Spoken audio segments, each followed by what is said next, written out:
Yo, we're back. Oh god, these gloves are disgusting. That's a little bit better. A bit more presentable. What's not presentable is this fender against the rest of my car. This is a 2001. The silver is different. This is a 2000 fender, or anything 2000 and older fender. We can't use this fender. I mean, it's in good shape. Nothing's really wrong with it, but it just doesn't match. And you can kind of see it on the camera. It's got two different silvers.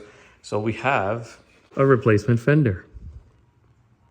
Just for reference, my front bumper is removed. You don't have to remove the front bumper, it seems, on this case. But if you can, it'd be nice. To make it a little bit easier to show everything, I'm going to show you exactly where all the mount points are for this fender.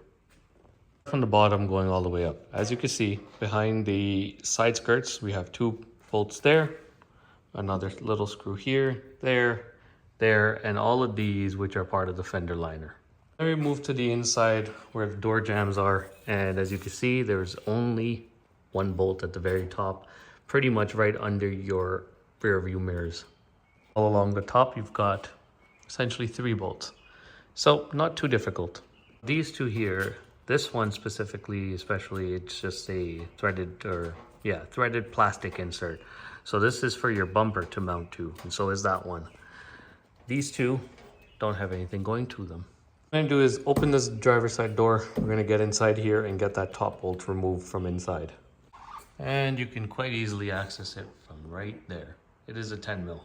Works best in this case is getting your 1/4 inch with a very stubby socket on there. Don't get a long socket because then it will hit against the fender or the door. You can sneak in right behind with the extension and break it free. And there we are, we have the first screw out. To make it easier to get these top 3 bolts out, I'm going to use my electric ratchet. Just to make quick work of this, and I don't have to do a lot more.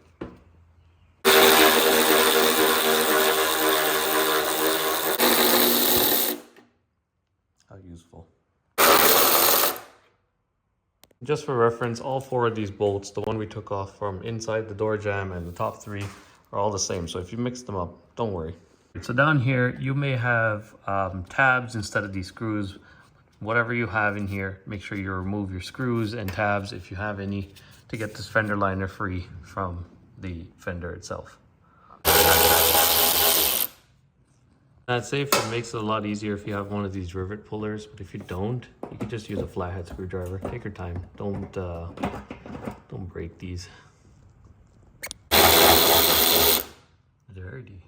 And now we're moving our focus to the bottom of the fender. As you can see, if you pull back the side skirt, you will have two more screws. They're both 10 mils as well. There's the first one.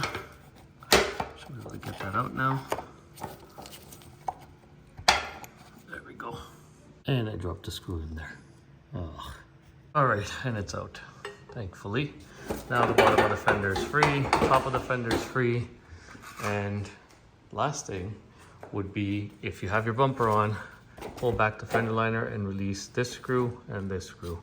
So in my case, I already have this one off. I just gotta take this one off, and they're also 10 mils. This one fought me a little bit because it was a little bit more rusty, but we got it out. Make sure you soak them in some penetrating fluid. Makes life a lot easier, as you can see. And I believe we have everything off, so let's take a quick look. We should be able to lift this fender right out, just like that. So out with the old, in with the new. Now, if you have any cleaning to do, this is the time to do it, just so that it's much easier while the fender is off. But I found that the inside is pretty clean in my case, so I'm just gonna put it right back on. You look at that, look at the difference, night and day from what the old one was. As you can see, it matches so much better, and we don't need to respray it because we bought a fender from a 2001. That's the key thing. Paint codes are the same. So before we get everything mounted up, what we're gonna do is loosely just thread all the bolts in, because we'll need to align this fender, one to the door jamb, but also to the hood. And finally, at the end, we may need to readjust once the bumper is on, but the main thing is getting the hood lined up and the door lined up. Now, a lot of these bolts are exposed to the weather, especially the ones down here and along the fender liner. So I'm going to use some of this honey glue stuff to protect them while they're in there so they don't seize up. Just give them a quick spritz, that's all we need. And that should be enough to protect the threads from seizing up in case you ever have to take this fender off again. And as you can see now, I can easily thread this in by hand. Down, let's get to these three at the top. Now, if you have a mixer of bolts that are rusty or non-rusty, take the cleanest three and put them here because these are the most visible, in my opinion. And again, we don't need to get them tight, we're just going to get them started just to make sure that we can move the fender around a little bit if we need to. And my ratchet is stuck. Okay, there we go. And then we'll be able to align this fender as we need. So we'll start with that. Next thing are to get these aligned. Take your time with this because we don't want it to touch the door. So we have to align them pretty good from right here. Quick little spritz of honey glue, and as you can see, we can now thread these in just by hand, no ratchet required. And then the top one's ready to go in as well. As you can see, I've added some honey glue just to prevent it from rusting. I find that it's much easier to get this started with your extension and doing it by hand without the ratchet attached, just to get it snuck in behind here and lined up so that it's at least started before you put the ratchet on it. Now, once you have this gap kind of set where it's even all the way down, you also want to look at it from the top because you want to make sure that they're aligned, because the fender can actually move in and out just with these top three screws.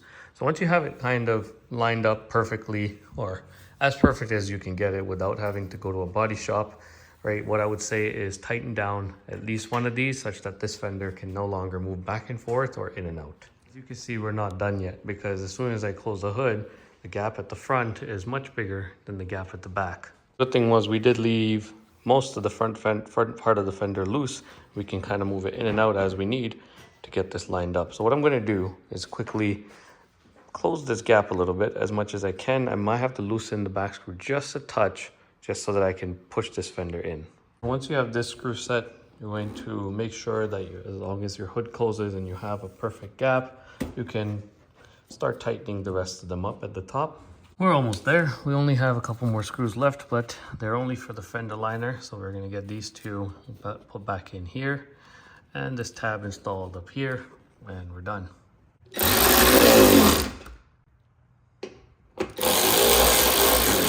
There you go. Now we have a fender that, one, matches our paint, but also does not rub on the door as we open it.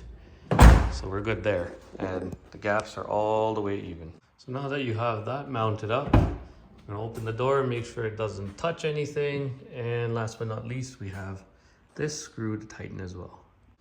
Yeah, there we go. That's snug as well.